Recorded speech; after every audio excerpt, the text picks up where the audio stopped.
L'histoire commence en 1828. Pierre-François Pascal Guerlain, parfumeur chimiste de son état, ouvre sa première boutique rue de Rivoli et sa manufacture place de l'Étoile. Très vite, le jeune homme ambitieux se révèle être un créateur visionnaire. En 1853, il crée pour l'impératrice Eugénie l'eau de Cologne impériale et son flacon orné de 69 abeilles dorées à l'or fin, qui deviendra emblématique de la maison. Il devient alors fournisseur officiel de Sa Majesté.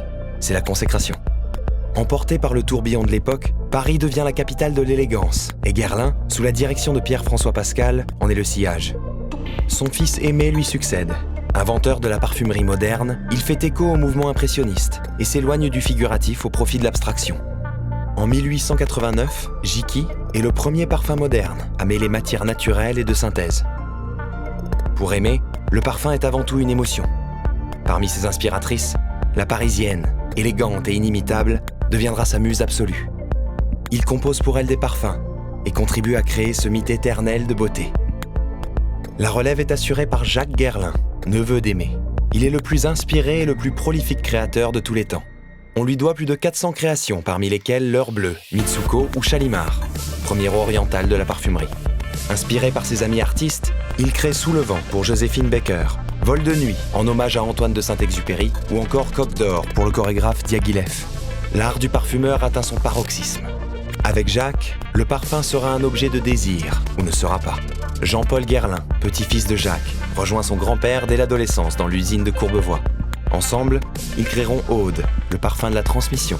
Jean-Paul n'a que 18 ans. Doté d'un nez capable de reconnaître plus de 3000 odeurs, il se révèle vite un grand créateur.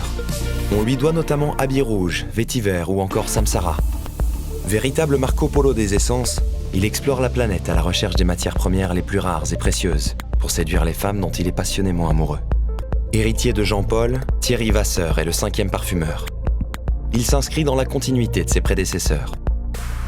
Il s'entoure de parfumeurs talentueux comme Delphine Gelk, avec qui il compose La Petite Robe Noire, hommage à la Parisienne espiègle et chic, muse éternelle des Guerlain.